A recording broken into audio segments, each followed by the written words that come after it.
Hello, beautiful humans. Welcome back to the show. I have Alan Questel here with me today, and we are going to talk all about kindness and a whole multitude of other things.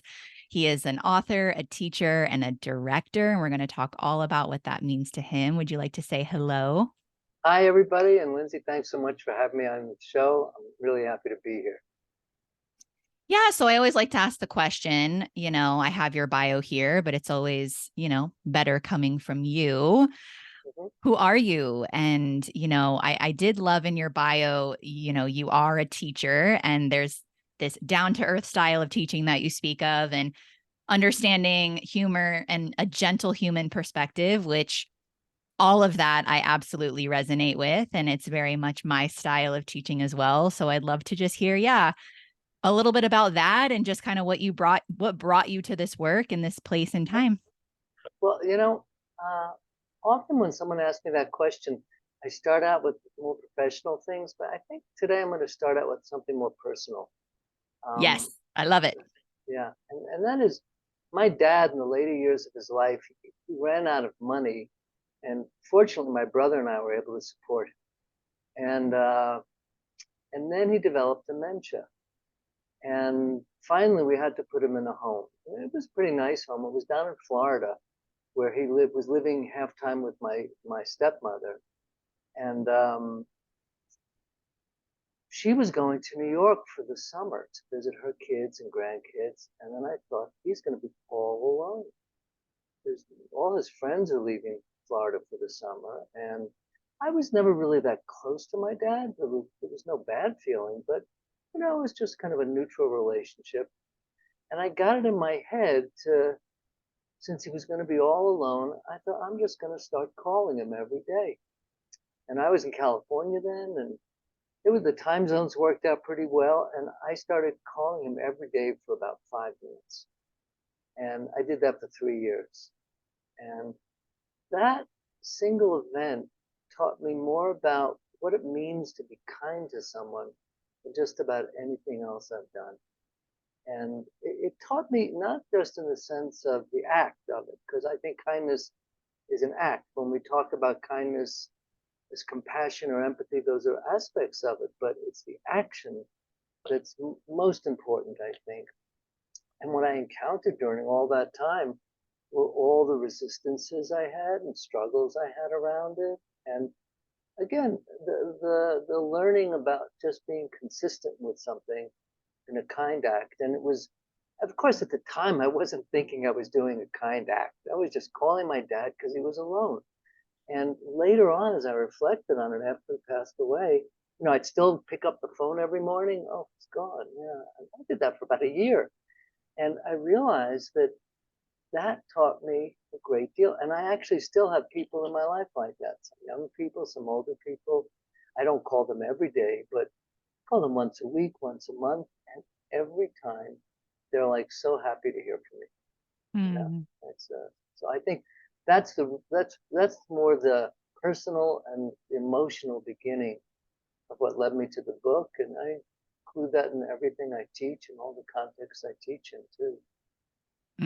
I love that you took it there because there's that relatability piece, which and the humanity piece that really grounds in the teachings and the principles of right how we serve. It's through our own individuated experience, right? And my father-in-law passed from early onset dementia a couple of years ago. And actually, right when I met my husband is when he was diagnosed. So I was really there from the beginning up until his passing 5 years later. And I don't know about your father, but there's almost like they go back to this childlike Yeah, state. yeah, And even if they don't remember you, like there's so much that it brought me into in terms of remembering to be playful and present and be a child. And even though there were really tough moments, I'm sure eventually it served you so much as well, right? It wasn't just I'm calling my dad because he's alone. He sure. was in service to you as well. So can you speak Yeah, to that for a moment? yeah. Well, it's funny the way you talk about it, because once my dad used to smoke, and he had to stop, and he sort of stopped. He'd always sneak cigarettes, and now he's in a home, and I would go and visit. And we'd drive around Florida, going to do different things. And he wanted a cigarette. And I was like, okay, sure, go. What kind do you want? He went, the yellow one. So, okay. So I had to figure that out. And I got the yellow ones. And then we're sitting in the car, and I don't smoke, but I thought, oh, what the hell? I'm going to have a cigarette with him. So I'm sitting in the car smoking with him. And he looked at me and he said, I guess you're the dad now. And Oh, that was like so touching, and it was true. I mean, I was responsible for everything, taking care of him and stuff. And it really calls you to task to be with someone like that.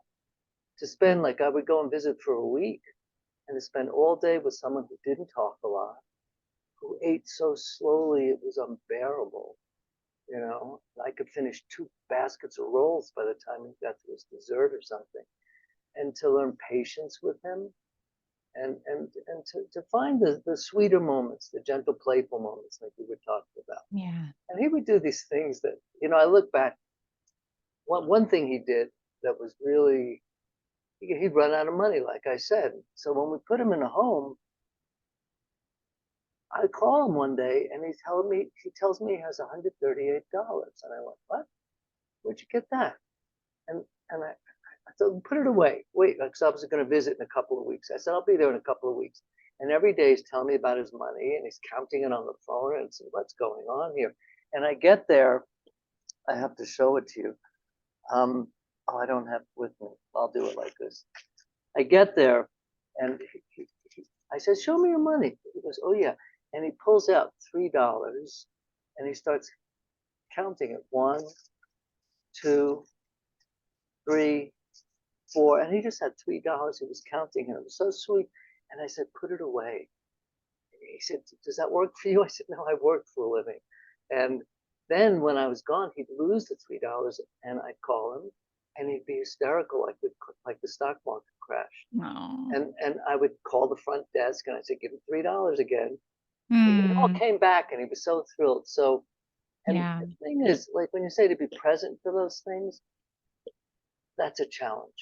Yeah.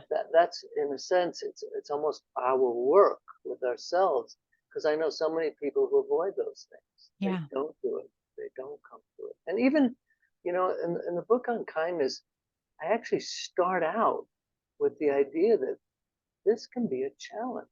Yeah. Everybody wants more kindness, but to really implement it in a regular way, Yeah. not so easy.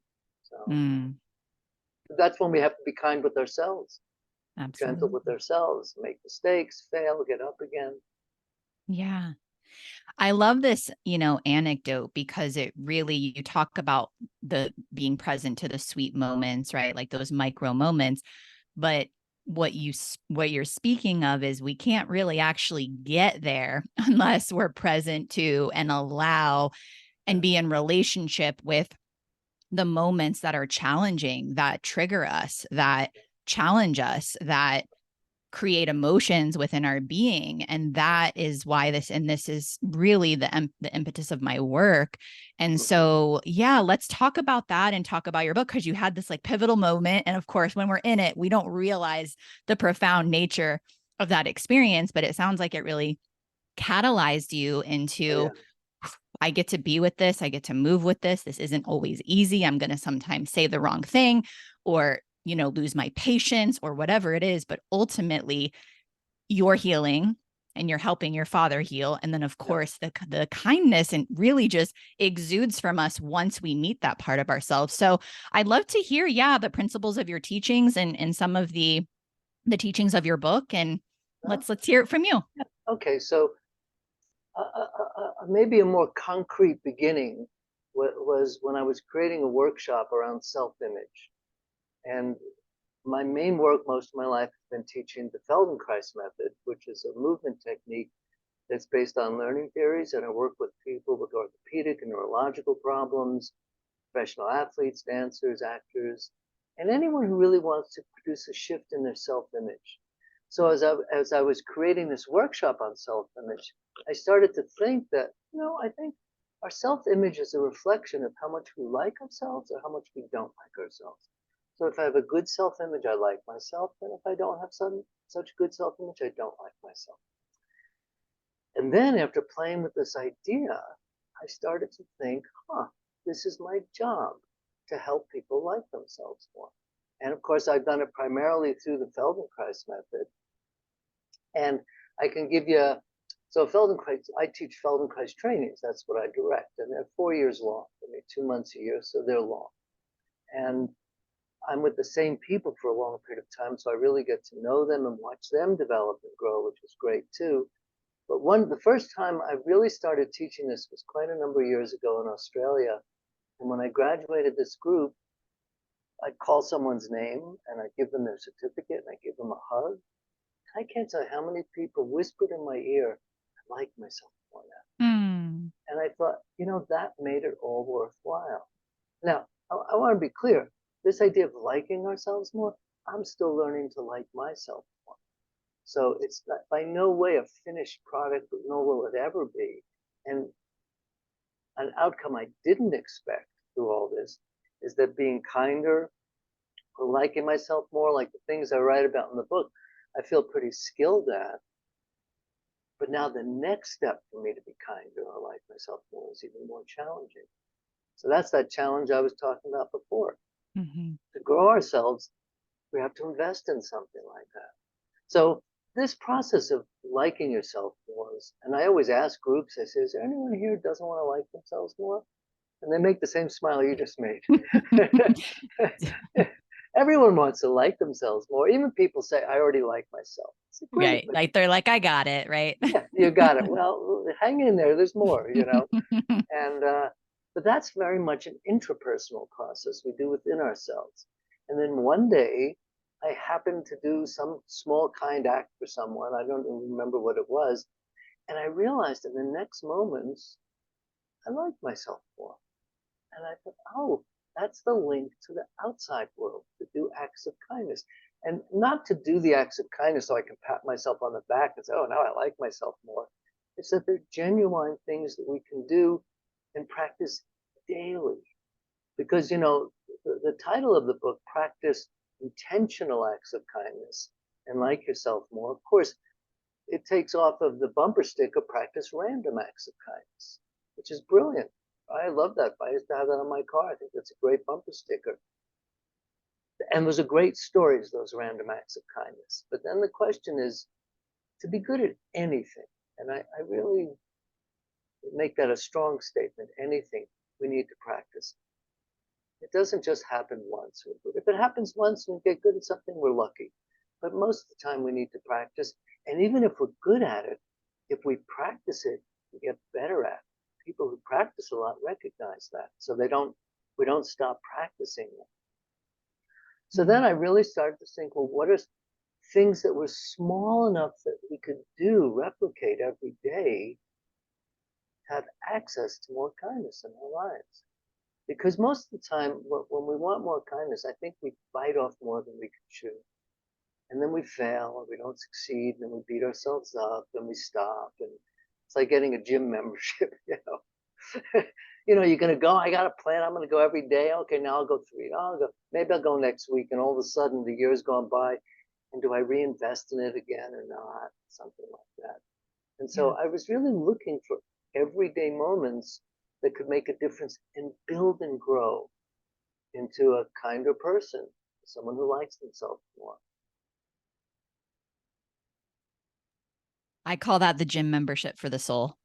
I like that. I might borrow that. That's good.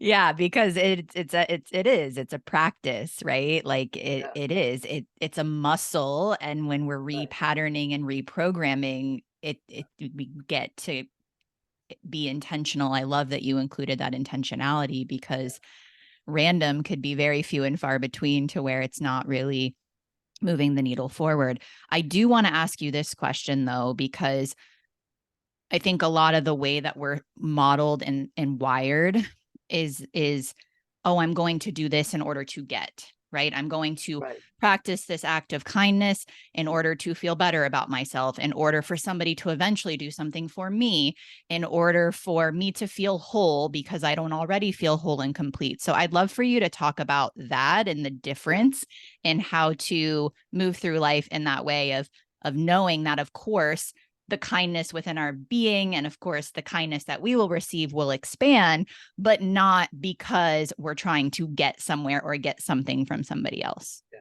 So the first thing I would say about that is that that's not a bad start. If it Yeah. does lead me to an act of kindness, it's like, okay, maybe it's a bit self-serving and I'm doing it for an ulterior motive or something like that. But the fact is, it is an act of kindness. And, I think one place where I talk about it in the book is around generosity. Mm-hmm. Generosity is a pretty misunderstood thing. And actually, in the dictionary, kindness and generosity are often equated. He's so kind, so generous, right? And I don't think they're the same thing. And I know many people who are super generous, but they don't think they are. And they're super generous, but they can't receive. Mm-hmm. And then there are people who are stingy as can be and they think they're generous, right? And all they do is receive. And the idea of giving something or being kind to get something back, that's where, again, that's the kind of rigorous work we need to look at. Why am I giving something like that? I used to be like that. I used to give really expensive gifts, Mm-hmm. things that were too big. I would make people uncomfortable. And I think I can still give big gifts, but I can be really clear that when I'm giving it, I'm giving it to a person at a point where they'll be able to receive it, you know? And in my quote generosity, I realized I had a lot of trouble receiving because I did have the experience once where some friends of mine got together and they bought me for my birthday, three couples, and they bought me a very expensive VCR. Now, a lot of people listening to this don't know what a VCR is. It's kind of like what we watched movies on. It was before DVDs, and I was so moved by it. This was too big. I can't, and I had trouble receiving it. And I think that that's part of the investigation of giving. The metaphor I use in the book is Goldilocks and the Three Bears. And I tell Goldilocks gave one bear a pair of socks that someone had given to her. So there was regifting, and I think regifting is fine.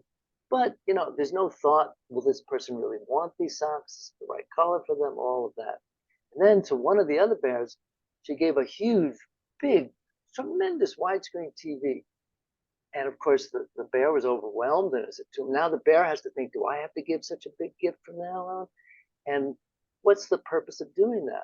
And I do have friends who give me gifts, and I can feel behind it their need to be acknowledged for it, to be loved for it, to get something back for it.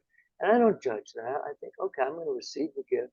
But then to the third bear, she gave the perfect gift, a frying pan that she wanted, and it was the perfect size. And she wished she could have bought the whole set and everything. So that gift made sense. Now, sometimes people ask me, so how do you know what to give? Like, how do you gauge that in any way? So I have this trick, and it's a trick that's used for lots of other things too. Someone taught it to me once, not my idea, which is if you want to give this gift, let's say, and you're not sure, maybe it's too much, you flip a coin, and as the coin is in the air, you notice what are you hoping for is the answer. And don't look at the coin. Just if I'm hoping for, I really want to give them this gift, or I think it's too much. And if I think it's too much, don't give the gift. So there's a way we can trick ourselves out of these moments like that. And I can tell you another story because in the chapter on generosity, I've got things to do, right? How do you practice generosity? So one suggestion is if you're at a restaurant or at a hairdresser or a taxi, whatever, Uber, and you're going to give a tip, if you usually give 20%. For every $5 or 10%, doesn't matter. For every $5 you give, add $1. If you're giving a $20 tip and you give them $24, that makes the server really happy. And of course, it has to be done within our means. And the irony of it, when I was writing about this, I went out to dinner with some friends and I picked up the check. It was about $70. And I figured, oh, I'll leave 20%, that's 85. No, I'm going to leave more. And I had a $100 bill in my pocket. I thought, I'm going to leave that. And in the next moment, I clutched. I was like, that's too much. I can't do that. All this noise in my head. And I took a deep breath and I left $100. And when I got to the door, the waitress stopped me and said, you just made my night. But I'm telling that because it's still a moment of challenge when I go, yes, is this right? Can I do this? Is it too much? Why am I doing this? You know? And so giving to get is something to be examined. And I'd say that many people I meet who give to get have a hard time receiving. Yeah. Oh, that's a beautiful correlation. I absolutely used to give to get, and I also used to have a very difficult time receiving. So I see that.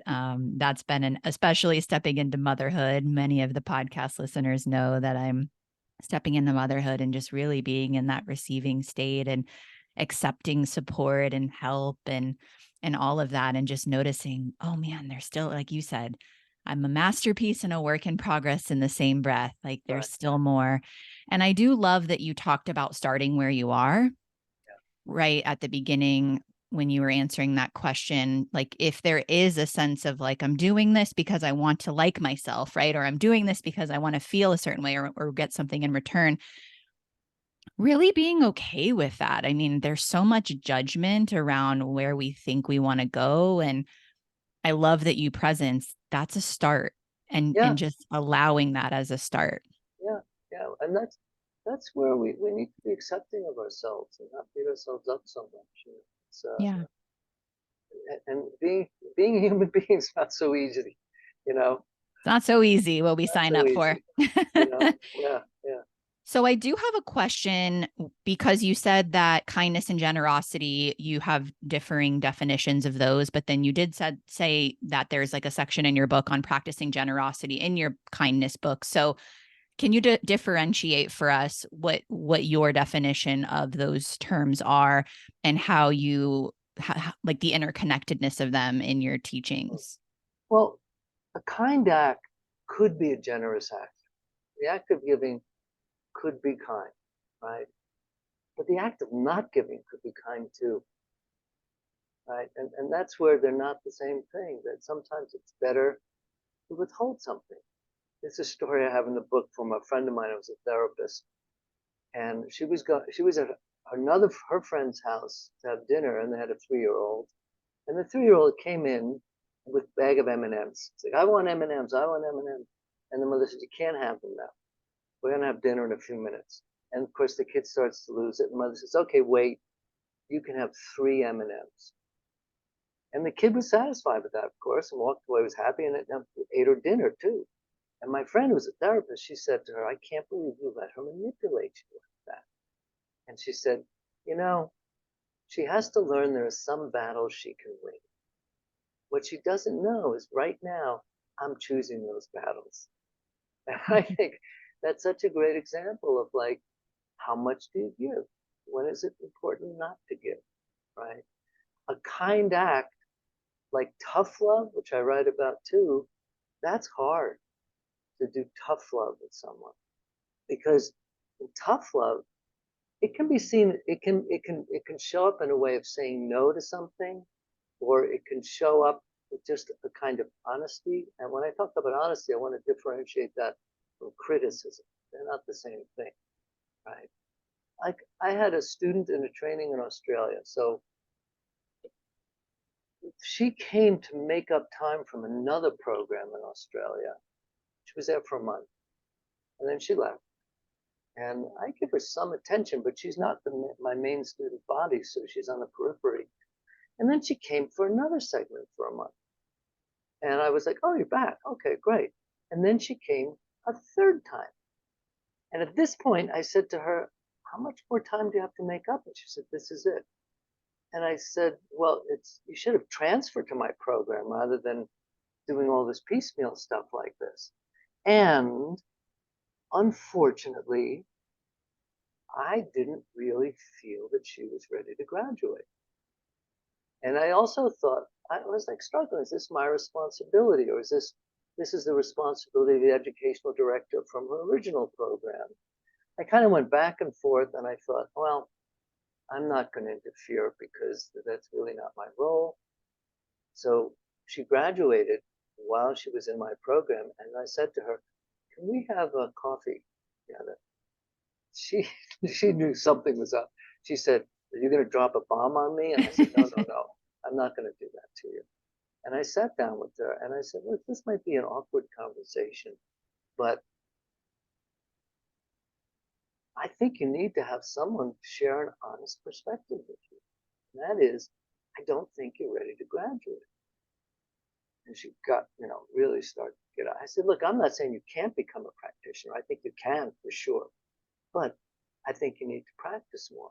And she started to get a little defensive and accusatory and stuff like that. I said, look, I don't want to get into an argument with you. I'm not going to sabotage anything for you.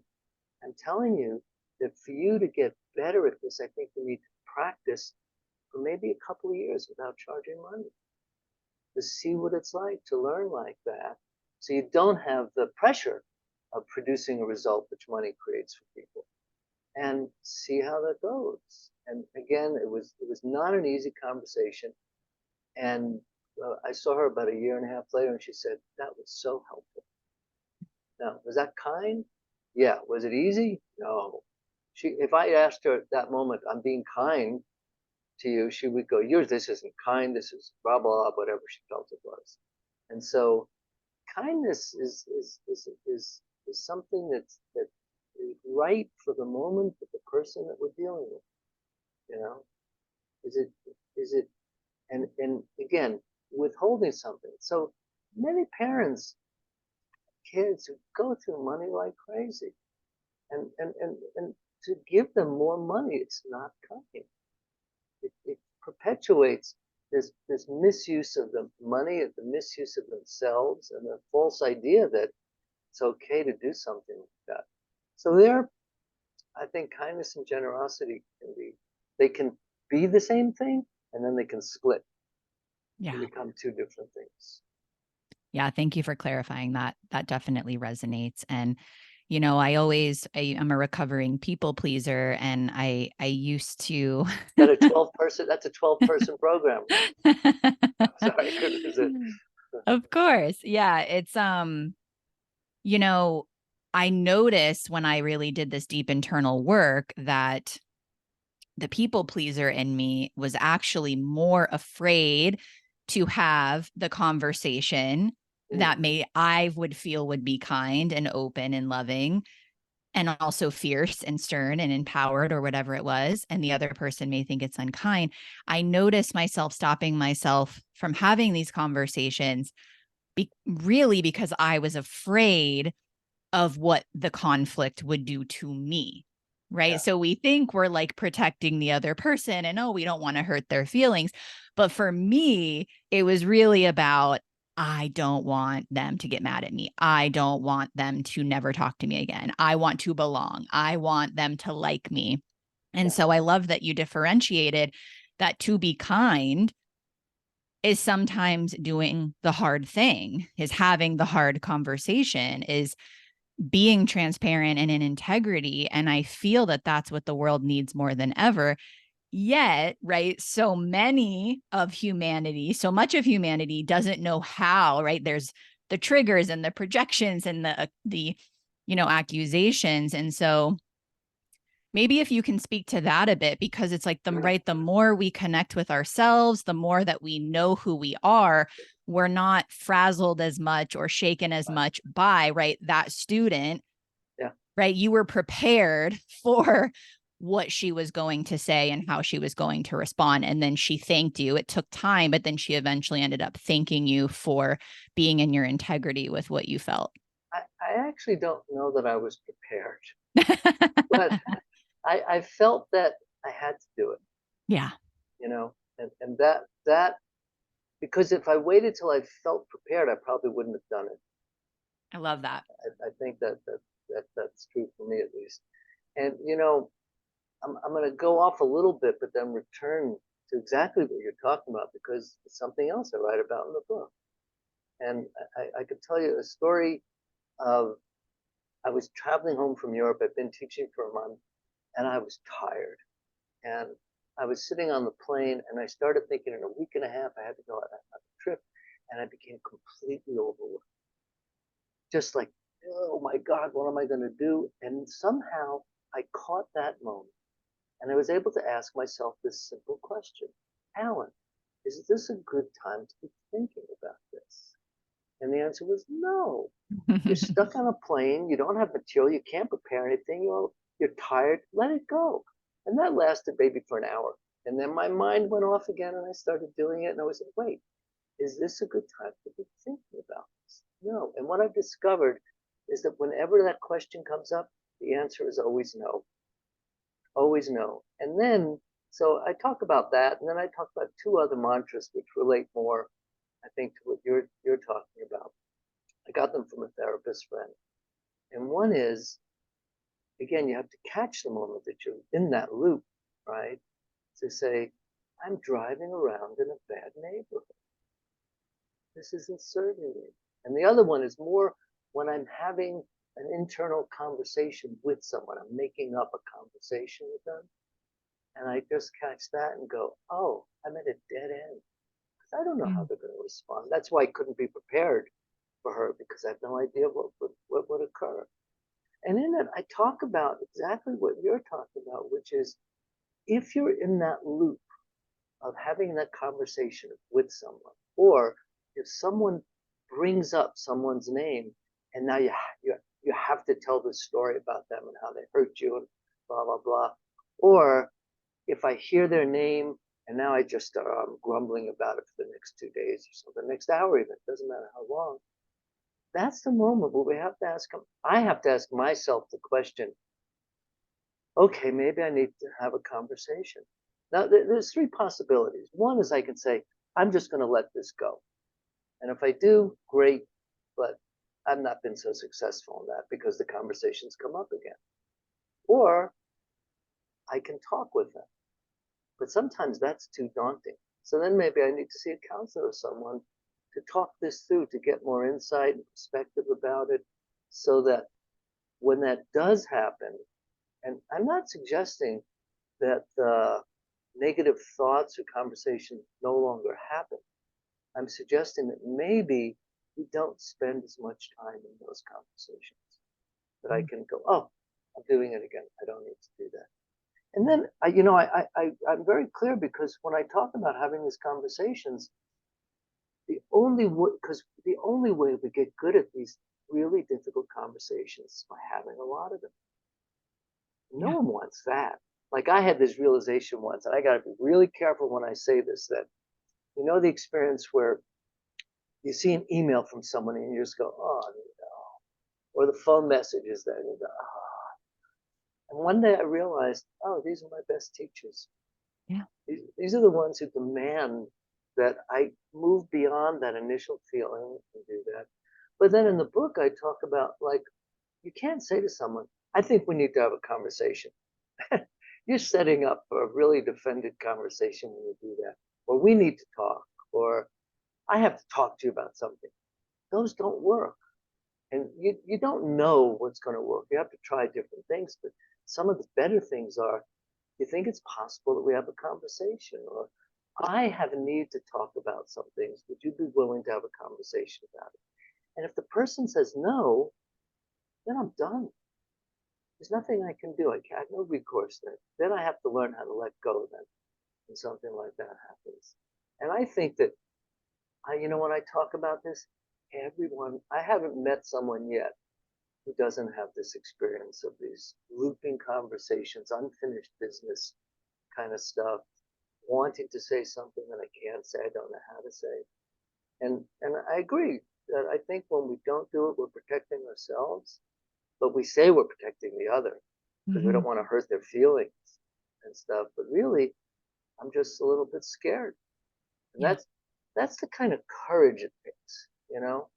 Um, I this is along those lines. It's not as intimate or personal, but I think it's in the same direction. So my friend who did the illustrations in the book, he said to me one day, he said, "You don't have a forward for the book." I said, "I know. I've just been too busy trying to get the thing published, and I didn't even know who to get." And he said to me, "What about the Dalai Lama?" I said, "Are you kidding? Is it a joke? You know, the Dalai Lama, my God." And about 3 months later, I was having a conversation with someone about the Dalai Lama. And I thought, huh, why not? It turns out the Dalai Lama's address, phone number, and email, it's all online. So can I read you the letter I wrote him? Sure. Yeah. So I wrote this letter.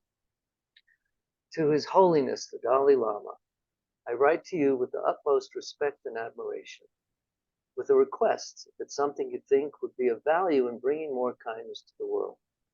I just published a book called Practice Intentional Acts of Kindness and Like Yourself More. Many ask me if it's about compassion and empathy, and I say, of course. I tell them it's also about concrete ways to generate more kindness towards ourselves, towards others, and ourselves. Things we can do every day to create a kinder world. You're part of the final chapter, Kindness and Spirituality. I've included a copy of this book along with this letter. Back to my request. Ask him with as much courage and humility as I can muster, with the understanding that it's likely too unrealistic, too large a request, realizing that before I even ask that it's not possible for you to fulfill, as you must receive many requests like this, also knowing that it's only in the asking that there's a small chance you could fulfill it. My book has no foreword. Could you possibly write a foreword for my book? I'm a little shocked at my own request. You do not know me. How do I have the nerve to ask such a thing from someone who represents so much to the world? Yet here I am, humbly asking for the benefit of others. Of course, reading the book is with the intention that it's for the benefit of others. But I'm not so naive to not acknowledge that it would also be of benefit to me. So if you gave me even a few words that I could add as a foreword, I would commit to giving half of all the profits from my book to any cause or charities that you think would most benefit from a financial contribution. I thank you in advance just for reading this letter. Any response at all would be a great gift for me. And if you're so inclined to write something for me, well, I have no words to express my thanks, other than if it helped even in a little way to bring more kindness in the world, it would bring me joy and great satisfaction. You can respond to me at blah, blah, blah, with deep appreciation and recognition for all you do to make our world a kinder and more peaceful place. Sending you light, peace, and love, Alan. So I wrote this letter, sent them the book, and then that took courage. I mean, when I read it to people, they're like, "You wrote that letter to the Dalai Lama?" I said, "Yeah." You know, I had to. You know, I didn't hear back, and some months later, because it went to India and I didn't know about the mail and stuff, so I emailed this time with a PDF of the book, and I didn't hear back. And I was actually talking about this some months later on another podcast, and the guy, I can't remember who it was right now, he said to me, "Well, since you were going to donate the money to him, why don't you donate it anyway?" And I felt busted. It was like, that's a good example of giving to get, right? And you know Yeah. what? I just gave away a bunch of money that's half the profits of the book for this year. And I did it. And it's like, if that's what I was going to do, that's what I should do. It doesn't have to be just for the Dalai Lama or getting something back. But it's the idea that all of us need to take that step. The person you don't want to talk to them. Talk to them. I mean,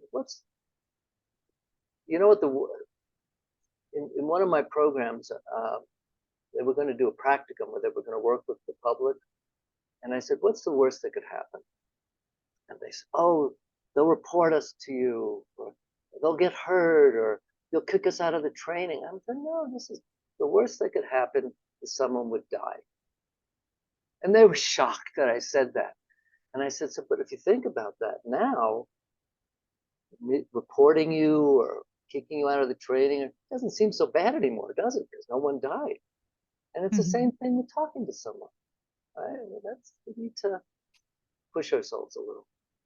Mm. I love that. I love that you shared that because with the Dalai Lama, because the answer is always no if we don't ask. Right. and Perfect. it's Yeah.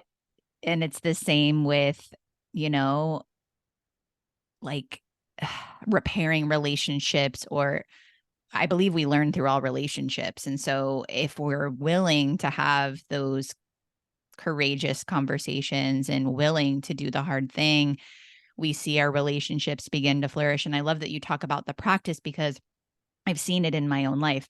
Have some relationships dissolved? Yes, but there's no, like, I feel complete. The other person feels complete. Like there's no animosity. It's just a fluidness that there's nearly 8 billion people on the planet, and relationships come and go, and we get to foster those and try. And so even with those in my life where there's challenging relationships, and maybe I do get triggered or I say the Yeah. thing or I get frustrated, I always come back to like, I'm willing to get it wrong. I'm willing to make the mistake. I'm willing to keep coming back and having these conversations. Are you? And if the answer is yes, I know. And then related to the podcast, right? You just gave me that story inspired me because that's what I've been moving through as well. Is there's certain people that I have that moment of like, who are they to go on my little podcast that's growing rapidly, but also the assumptions that they don't have time or that they're not going to resonate or whatever it is. It's that piece of he may come back for your next book years later, or you may run into someone who knows how to connect with the Dalai Lama that gets you Right. connected and makes Yeah. it happen. Right. And I love that that person called you forward on their show, like the other Yeah. gentleman, of like, and it's that humility that you keep coming back to, like, oh yeah.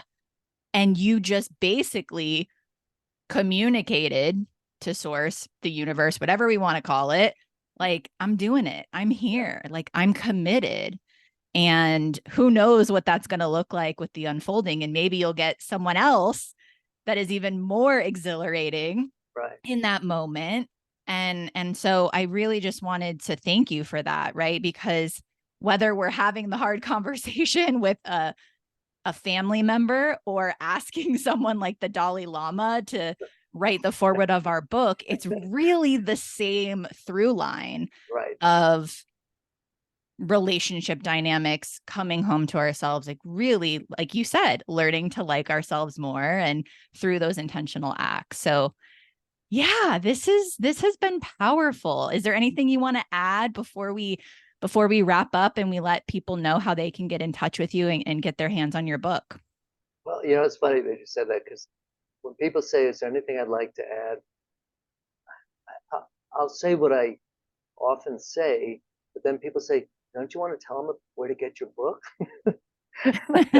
Yeah, I hope they find the book, but really, I would hope that this idea of liking ourselves more, being kinder, as as I said, I'm still learning to like myself more, and I would say the most I can hope for in a conversation like this is that maybe a seed gets planted in whoever listens to this, that they start to just give a little attention to liking themselves more, to finding more things they could do in terms of kindness to others and to themselves. And that's the most I would hope for, Yeah. that people find more moments of kindness and liking themselves more. Yeah. And one of the things that just came through as you were mentioning that is it's really challenging, at least from my experience, to practice intentional acts of kindness when I'm in my own suffering, right? Like so much of the world is suffering, is really struggling, right? Doesn't have the tools, doesn't know how to meet their emotions, like isn't willing or has never been taught to look at themselves in this way. And so I really truly believe like it starts and ends with us individually. Yeah.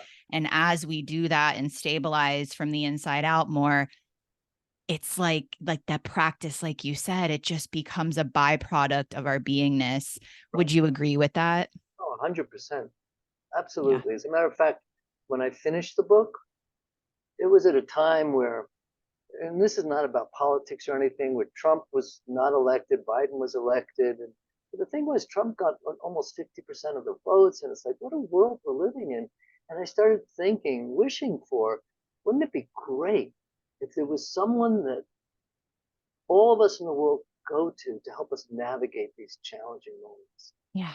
And and then I thought, well, obviously it's not political. The UN is probably an example of that, and that hasn't worked yet, you know. And then I thought, oh, what if we got a great rabbi and a great imam and the Pope and the Dalai Lama? And then I found out how many hundreds of other religions there are that I've excluded in my ignorance. And I thought, well, and then Richard Branson and Peter Gabriel have put together this thing called the Elders, where they consult with people. And the more I thought about it, the more I realized that this idea was unrealistic. And you said it, and it's not something I made up. I've heard it many times before, that all of these changes that we need to see happen in the world have to start at home and the individual doing something different with Yeah. us. So I agree more than 100%. Absolutely. If we all just could, spend a little bit of time in the healing department, what would the world look like? But that's the ripple that you have, right? That's the ripple that we all have, is just some little nugget that's going to resonate. The relatability, just again, the humility, the simplicity of it doesn't. And you mentioned this, and we'll come back full circle, that I believe it's actually in the mundane moments, the micro moments, as opposed to the big catastrophic gifts that we plan to give during the holidays. It's really in those small moments over time, like you said, the practice that really creates the ripple. And so I just want to thank you for your kindness and your generosity, and for being so open about, like, I'm still working through this myself, because I think a lot of teachers and leaders, in their marketing and messaging, claim to have figured it all out. And I think the world needs a lot less of that, and a lot more of, like, we're just human beings with, our own journeys, and we're sharing what we've learned and the wisdom we've gleaned over the years. And I just want to help. I'm there for that too. So is there anywhere that you are online? Yeah. Is there any ways that people can connect with you? Is your book on in, major bookstores and on Amazon? I'll put everything in the show notes, but if So, there's anything you want to so add. the website they can go to is practicing-kindness.com. Okay. And that's for the book. And there's a free worksheet you can download from there. And it's sold on Amazon, and it's a paperback. I like to say it's a Kindle, not a Kindle. I And love that. it's also an audiobook that I recorded it. And and then if you just Google my name, you'll find the other work I do, the Feldenkrais method. I have other websites for that and stuff, but I think we can start with that one. I know. And I wanted to talk about this. Perhaps I'll have you come on the show again, but in your bio, you've got other books. You've got Creating Creativity, Embodying the Creative Process, which sounds very yummy to me. And then one of the Feldenkrais programs, which we're going to touch base on more off record, is Pregnant Women, Pregnant Pauses. And, so I just love that you're multifaceted, right? It's not, this is what happens when we start to flourish in these ways, is we just kind of let the direction take us where we want to go. So yeah, we may have you on for, like, okay, what's the next iteration of Alan's body of work and all the ways that you really support people during this time? I would love that. That'd be great. Uh, Anytime, you just tell me. That'd be a lot of fun. All Okay. right, people. Thank you so much for tuning in. Please reach out to Alan and myself to let us know what landed, to let us know how this supported you. You can go ahead and pick up his book. Make sure to check the show notes for all the ways to connect. And we'll catch you next week for another episode. Thanks for having me. It's been Thank great. you. Bye Much love, bye. everyone.